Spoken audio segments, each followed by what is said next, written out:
Right, hello, I'm 8, and this is a bit more of an off-the-cuff video, and I mainly wanted to just be a way to document the app that I'm about to show you, and that I'm showing you right now on screen. This is the official PocketGamer guide to Galaxy on Fire 2, and you may not have heard of this one, because it was fairly obscure, I think, back in the day, and it was removed from the App Store at least 5 years ago now. And I had to jump through quite a lot of hoops to get this up and running on the iPad. There's a very hacky way that you can get unlisted apps onto your device, even though they're not in the App Store anymore, even in your purchase. It's crazy.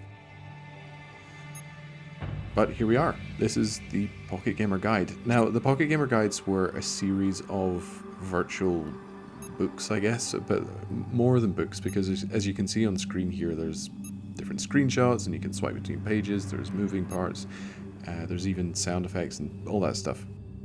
And it just served as a very nice and cool, I would call it cool, way of showcasing a guide to your favorite games on iOS.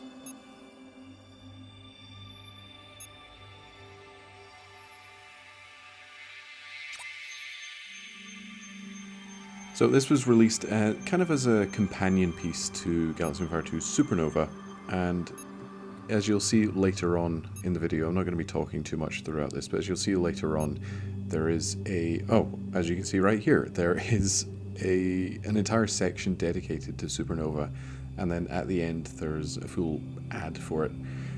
And I think this is kind of a neat way to advertise the game, while also giving people a guide. Now, if you're not familiar with who I am, I'm 8 Bloodstar, 8 100 star on the Galaxy on Fire wiki, and I'm basically the caretaker right now, even though the wiki is very much quiet. But this app is basically the entire wiki crushed down into a concise and interactive and fun app experience. I kind of ran out of adjectives there. But as you can see, scrolling throughout this, there's showcases of the different equipment and weapons, ships. You'll see soon there are character profiles, and even at the end, there are a few interviews with Michael Schad, Uwe, I still can't pronounce his second name, I'm sorry, Hans Christian Kuhl, and Mark Nagel of Fishlabs fame, all of them, obviously. And it offers a really good insight into the development of Supernova, as well as a guide to the rest of the game. And one thing that I really like about this app is the high-resolution high-resolution assets of different equipment. You can see here the Chromoplasma, Convert Mutagen, there's Novanium Core, and outside of this app, you cannot see these assets in as high a quality and as large a resolution as seen here. There's also some Supernova concept artwork. Again, this is fantastic because it's more than just a guide, it's some behind the scenes. And for me, being an archivist, and wanting to, make sure people do not forget about Galaxy on Fire, having this high resolution artwork outside of places like ArtStation is really handy, just as a backup.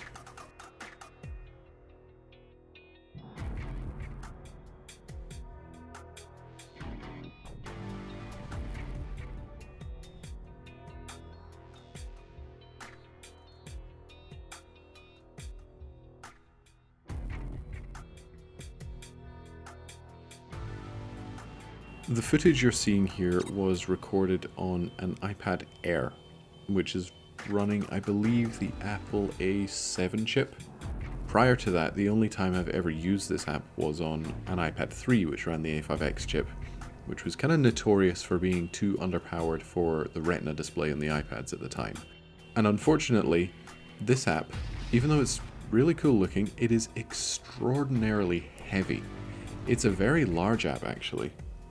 And there are animations, there's lots of high quality assets, and as you'll also see at the end, the entire thing is basically a gigantic collection of PDF documents.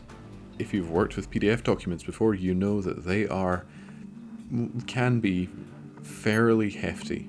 In fact, I would go to say they can be pretty monstrously hefty when they want to be, and this app is kind of no exception. And if you crack open this app, you can see they are actually stored as PDF files, and then there are various assets that pop up. The spinning ships at the top right here, they're not 3D models, that's actually a series of still images that are played in quick succession. So again, the app is incredibly heavy. And when I was data mining this app, I've said app about 20 times now, but when I was data mining, I realized that the little blips that you're hearing whenever I swipe between pages or click on items, the little blips, you'd think that each page would just call to a single sound effect because they're the exact same. You think each page would call back to a single sound effect stored in some sounds folder. That's not the case. For every single page, I don't know about every swipe page, but at least every section, there is a sound effect stored, the exact same blip sound effect. So in total, there are, I would say, dozens of these little blip sound effects stored in the app, which just bloat up the file size, and I don't know why they went with this. And you can see in reviews for the app, there's a few reviews online that people weren't too impressed with it. I think looking at it with a modern perspective, it's cool because it's kind of a relic. And again, this was delisted years ago, so it's kind of like cracking open a little vault here. But at the time, and I remember using it back in the day, it was incredibly laggy to use, especially on the iPads of the time. And even on this iPad Air, I think it handles decently okay, but it is still, when you're using it, you can just feel the frame rates drop whenever you swipe between pages. On older devices, you could even see the pages load, as in it would load a low resolution version of the page, and then it would jump to high resolution. Whatever PocketGamer were doing when they were developing this, I don't know what they were on. Again, visually and interactively, it's really cool and it looks really good, but when you're using it, it's choppy and it definitely feels like it was made in 2012.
As you can see here, swiping through all the ships and equipment so far, a lot of these are just bios taken from the game itself.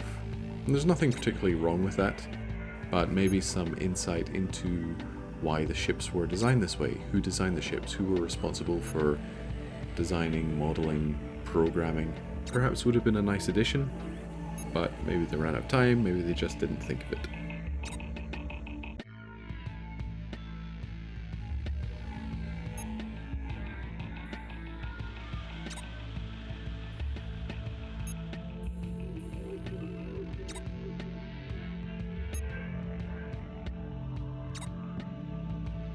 You can see at the top left there the most wanted symbol, and as far as I know, outside of this app, that symbol doesn't exist, and neither does the retro ship symbol.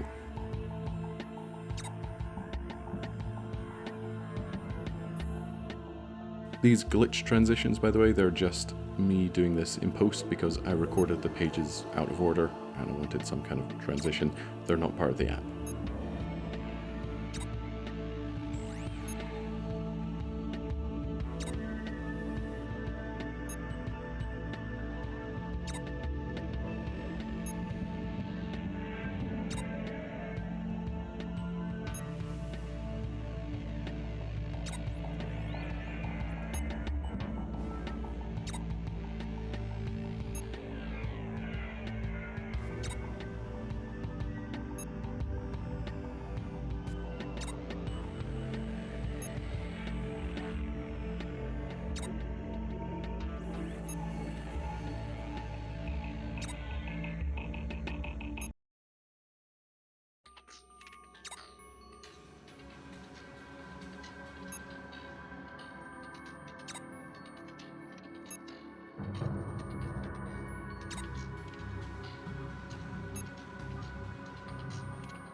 once again, I love how the app has basically every item in the game in high resolution. I think something I would love to acquire are the original 3D models for at least the early equipment. I assume that the later ones, like the plasma filter that you just saw, I assume that they are just artwork because they look a little bit too realistic, I guess, or too highly detailed to be actual 3D models.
You may have seen this map before if you've been on the wiki. I assume somebody extracted the map from here. It wasn't me. And it is a nice little interactive map showing the different systems, obviously, and you can filter, interestingly, not by faction, although there are borders here, but you can filter by DLC.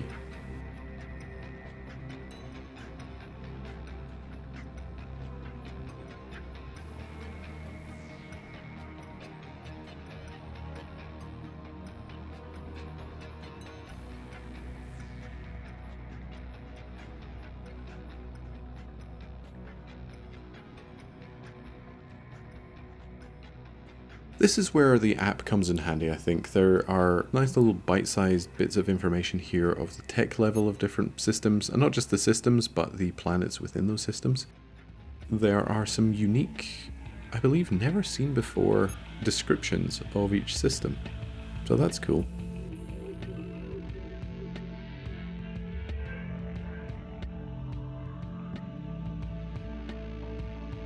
Interestingly, Score Terra there doesn't have the pirate symbol.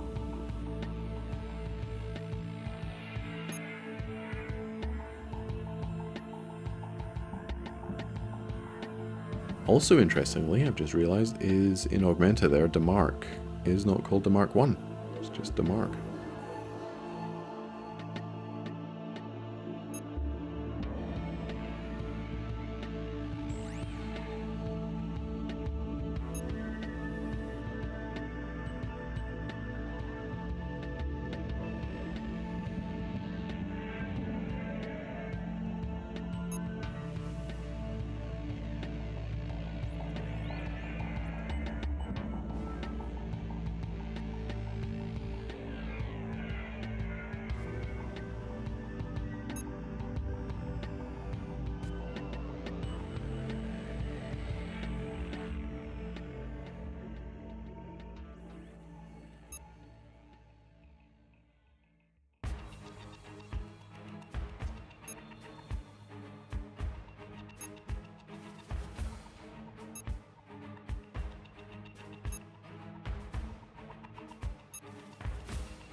This section is quite interesting, I think, because it shows the different trade routes for all the different commodities in the game. These are things that even on the wiki you would have to search hard for, or you'd have to go into the forums and ask people what are the best routes for these different things, and here they all are condensed into one page.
Interestingly here, Novanium Core doesn't have the best of the rest section.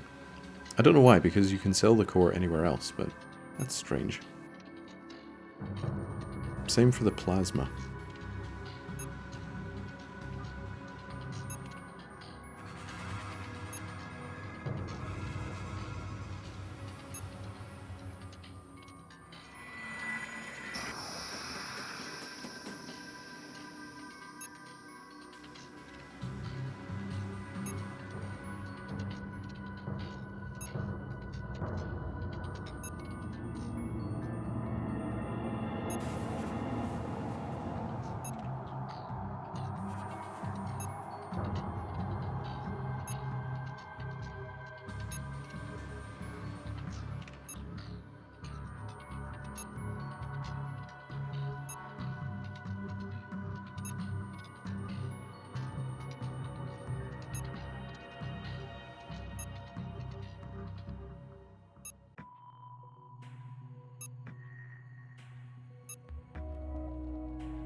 Alright, here's the best part of the app in my opinion, because it is so exclusive. These interviews are not anywhere else on the internet as far as I know. No pun intended, but it's really cool seeing all these interviews. They also spelled Hans Christian's second name wrong, so that's fun.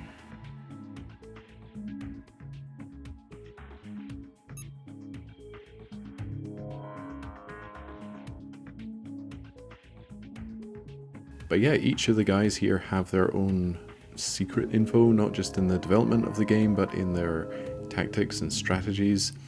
And I think that's really fun. Fishlabs have always been very open and very approachable as developers. If you're following the development of Everspace 2, it's obviously out now, but if you're following along, you can just see how interactive they are with their community. And I have had the pleasure of meeting basically all of the devs in person at the Everspace 2 launch event, and I can tell you that they are wonderful people. And here is an interview with Mark Nagel. If you missed one of my recent videos, I actually did a full interview with him on various different questions the community had about Galaxy on Fire and its development, and he was very gracious to answer. So the link is at the top right there. You can go ahead and watch that.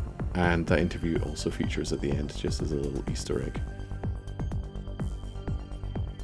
And Michael's interview here is very long. It is significantly longer than the other guys, so I'm just going to shut up and let you read it if you want, or you can skip ahead. You know, do what you want.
And there we go. That was the official PocketGamer guide to Galaxy on Fire 2. And I just wanted to show off here the UI that they have for navigating between the pages. There is actually a mechanic here that I missed where you can swipe left and right between each page instead of going back to the main menu each time. I didn't realize that till I finished recording. Speaking of finishing, that's the end of the video, and here is another video which you may also like. Thanks for watching, and yeah, goodbye.